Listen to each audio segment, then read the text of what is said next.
इस चीज पर नजर डालो। हर साल हमारे इंडिपेंडेंस डे से कुछ दिन पहले से ही कुछ देशों की तरफ से हमारे सभी गवर्नमेंट और बिजनेस वेबसाइट्स पर साइबर अटैक्स का सिलसिला शुरू हो जाता है, ताकि इंडिपेंडेंस डे के ही दिन हमारी पूरी इकोनॉमी और गवर्नमेंट सिस्टम कोलैप्स कर जाए। अब वैसे तो हमारे देश के कई एथिकल और अनएथिकल हैकर ग्रुप्स जैसे कि हेल्थ शील्ड हैकर्स इन अटैक्स को काउंटर करने की कोशिश करते रहते हैं, मगर आखिर कब तक? टेक्नोलॉजिकल एडवांसमेंट्स के साथ ये अटैक्स और भी ज्यादा बढ़ जाएंगे, जिसके लिए हमारे देश की डिजिटल सीमाओं को प्रोटेक्ट करने के लिए और भी ज्यादा युवाओं को आगे आना पड़ेगा, जो अपने अपने लेवल पर देश की रक्षा कर सके, kind of like digital warriors. पर यहाँ पर एक सवाल ये उठता है कि क्या सिर्फ मैदान में उतरना ही काफी है? इन हैकर्स को रोकने के लिए हमें स्किलफुल हैकर्स की जरूरत है, जो पेड़ पे नहीं उगते। लेकिन इन स्किल्स को आखिर कैसे डेवलप किया जाए और एक हैकर का करियर आखिर कैसे डेवलप होता है? वेल, उसके तरक्की के क्या प्रोस्पेक्ट्स हैं? वेल, इन्हीं सारे सवालों को हम डिस्कस करेंगे हमारे आज के इस वीडियो में, जिसका टाइटल है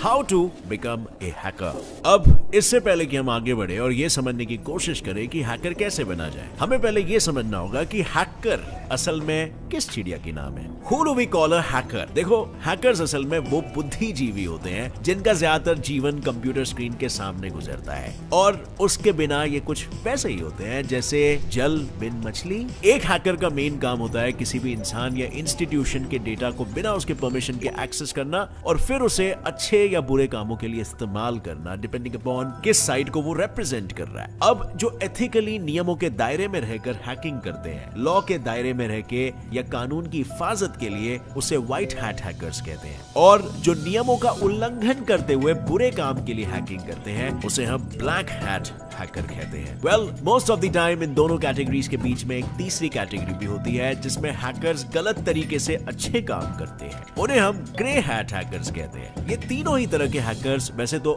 इतने शाणे होते हैं कि बस थोड़ी सी ट्रिक से भी किसी भी सिस्टम में पेनिट्रेट कर सकते हैं और उसे एक्सेस कर सकते हैं। हैकर बनते कैसे हैं? सो भाई लोग, एक फुल फ्लेज्ड हैकर होता है ना, उसके जैसा बनने के लिए वैसे तो आप ट्रेडिशनल वे से भी जा सकते हो, जिसमें आपके पास 3 रास्ते होते हैं। अगर 10th के बाद ही हैकिंग फील्ड में जाना है तो कई सारे अंडर ग्रेजुएट डिप्लोमा कोर्सेज मौजूद हैं। 12th के बाद जाना है तो रेगुलर बैचलर्स और मास्टर्स डिग्री ऑप्ट कर सकते हो, और अगर कम पैसों में हैकिंग सीखना है तो ऑनलाइन ऑफलाइन सर्टिफिकेट्स प्रोवाइड करने वाले कोर्सेज में एनरोल कर सकते हो। बस इन्हीं रास्तों पर निकल पड़ना ही काफी नहीं होता। इन सर्टिफिकेट्स के अलावा आपको और कुछ भी करने की जरूरत पड़ती है, जैसे कि नंबर 1, काली लिनक्स की कलाकारी। जो बचपन से ही विंडोज ओएस पर हाथ साफ करते आ रहे हैं, उनके लिए एक बुरी खबर है। विंडोज पहली बात तो एक पेड सॉफ्टवेयर है और बहुत सारे रिस्ट्रिक्शंस होते हैं इसमें, जो कि हैकिंग की दुनिया में एक बहुत ही बड़ा नो है। इसीलिए हैकिंग सीखने वालों को सबसे पहले तो विंडोज को त्याग कर काली लिनक्स पर स्विच करना पड़ता है। अब हो सकता है कि बहुत से लोग यहीं पर हार मान जाएंगे क्योंकि उन्हें चेंज पसंद नहीं है, लेट्स बी ऑनेस्ट। लेकिन काली लिनक्स लिनक्स ओएस के परिवार का वो सदस्य है जिसे बहुत लोग हैकर्स पैराडाइज भी कहते हैं, क्योंकि ये एक तो पूरी तरह से फ्री है और दूसरा इसे अपनी जरूरत के हिसाब से कस्टमाइज भी किया जा सकता है, right to the very core of the OS. यानी आप ऑलमोस्ट पूरे ओएस को ही बदल सकते हो, जो कि विंडोज में घंटा भी नहीं मिलेगा करने। ऊपर से इसमें 600 से भी ज्यादा ऐसे टूल्स बिल्कुल मुफ्त मिलते हैं जो किसी भी कंप्यूटर सिस्टम में घुसने के लिए जरूरी होते हैं। हाँ, वो अलग बात है कि इन टूल्स को समझने और इस्तेमाल करने के लिए आपको एटलीस्ट बेसिक प्रोग्रामिंग लैंग्वेजेस आना जरूरी है, जो है हमारा दूसरा पॉइंट, कंप्यूटर की बोली या बंदूक की गोली। बड़े बुजुर्ग कहे गए हैं, शब्दों में इतनी ताकत होती है कि किसी को भी घायल कर सकते हैं।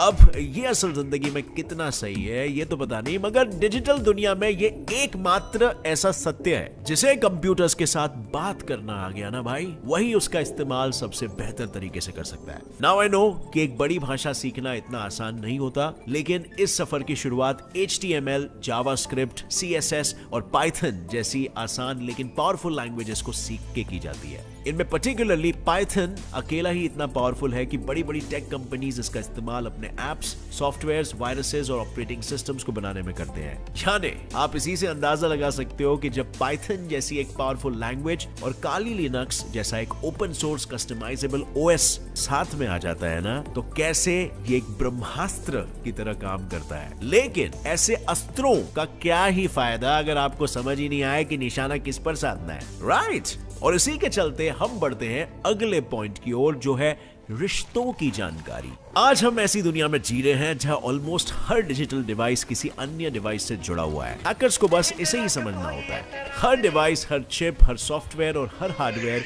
एक दूसरे से कनेक्टेड है और कौन किस पर निर्भर है, इस सब की जानकारी होना एक हैकर के लिए बहुत ही ज्यादा जरूरी होता है, क्योंकि यही उनको दूसरे हैकर्स द्वारा हैक होने से बचाता है। और मिसाल के तौर पर सोचो, कोई आपका जीमेल अकाउंट हैक करने की कोशिश कर रहा हो और आप उसे रोकने के लिए अपना पीसी स्विच ऑफ कर देते हो। जैसे पीसी बंद करने से आपका जीमेल भी बंद हो जाएगा। वेल, क्लियरली यहाँ उसको ये दिख जाएगा कि आपको ऑनलाइन और ऑफलाइन नेटवर्क्स के बारे में घंटा कुछ नहीं पता और वो आपके पीसी पर पूरी तरह से कब्जा कर लेगा। पर अगर किसी ने आपके पीसी को हैक भी कर लिया तो भी एक स्किल आपको हर मुसीबत से बाहर निकाल सकती है और वो स्किल है नंबर 4, जानकारी इकट्ठा करना। हमारे देश पर साइबर अटैक करने वाला है, ये हम कैसे पता लगा पाएंगे? ऑब्वियसली उस इंसान या इंस्टीट्यूशन के बारे में रिसर्च करके कि वो हमारे विरुद्ध किन किन चीजों में इन्वॉल्व रहा है। क्या ये उसका फर्स्ट अटेम्प्ट है हम पर अटैक करने का, या वो बहुत पहले से ही ऐसा करते आ रहा है? क्या उसे कोई इंस्टीट्यूशन फंड कर रही है? अगर हाँ तो क्यों? ऐसी सभी जानकारी एक हैकर को पता होनी चाहिए, जिससे उसके पास भी खेलने के लिए कुछ दाव मौजूद हो, जिसे वो सही समय आने पर हुकुम के इक्के की तरह सामने वाले के मुंह पर फेंकेगा कि ले, गेम ओवर। हाँ, अब यही सही समय कैसे डिसाइड करना है ये हम अगले पॉइंट में जानेंगे। नंबर 5, चोर की सोच और नए टूल्स की खोज। जैसे किसी भी मुजरिम को पकड़ने के लिए जरूरी होता है कि आप उसी के तरह सोचें, वैसे ही साइबर क्रिमिनल्स को रोकने के लिए भी ये जरूरी होता है कि एथिकल हैकर्स भी अनएथिकल हैकर्स जैसे ही सोचें और अंदाजा लगाए कि साइबर अटैक्स किन किन दिशाओं से हो सकता है और उनसे बचने के लिए क्या क्या किया जाए। ये शायद आपको काफी ज्यादा मुश्किल लग रहा होगा, मगर जैसे ही आप पहले 4 चीजों में माहिर हो जाते हो, ये 5th फैक्टर अपने आप ही आप में डेवलप होने लगता है। और इस टेढ़ी सोच को अगर सबसे अप टू डेट टेक्नोलॉजी का सहारा मिल जाए तो हमारे देश में कोई परिंदा भी पर नहीं मार पाएगा। इसी चीज को ध्यान में रखते हुए हमारे देश की बड़ी बड़ी कंपनीज एंड इवन भारत सरकार भी नए नए हैकिंग टैलेंट्स को हायर कर रही है, जिसमें उनकी स्टार्टिंग सैलरी ही लगभग 40,000 पर मंथ होती है, जो एक्सपीरियंस के साथ तकरीबन 5 लाख पर मंथ तक भी जा सकती है। इन जॉब्स के अंतर्गत हैकर्स को बेसिकली उस सरकारी या प्राइवेट इंस्टीट्यूशन के सिस्टम को हैक करके ये बताना होता है कि उनके सिस्टम में कहां पर लूप होल्स है और उन्हें रिपेयर कैसे किया जा सकता है ना? ये एक इंटरेस्टिंग जॉब, राइट? और मजे की बात तो ये है कि अगर आप अपने करियर में सही तरीके से आगे बढ़ते हो तो आप भी ये जॉब हासिल कर सकते हो, because with increasing demand over security, एक व्हाइट हैट हैकर ही आपके डेटा को सुरक्षित रख सकता है। सो देखा जाए तो he is like a digital soldier, क्योंकि हमारे सोल्जर्स हमें वॉर फ्रंट में बचाते हैं और ये हमें साइबर अटैक से बचाते हैं। सो फ्रेंड्स, अगर इस वीडियो से आपको कुछ भी नई जानकारी मिली तो एक लाइक जरूर ठोकना, और आप में से कितने लोग हैकिंग को एक इंटरेस्टिंग प्रोफेशन मानते हैं, कमेंट करना नीचे और मुझे बताना।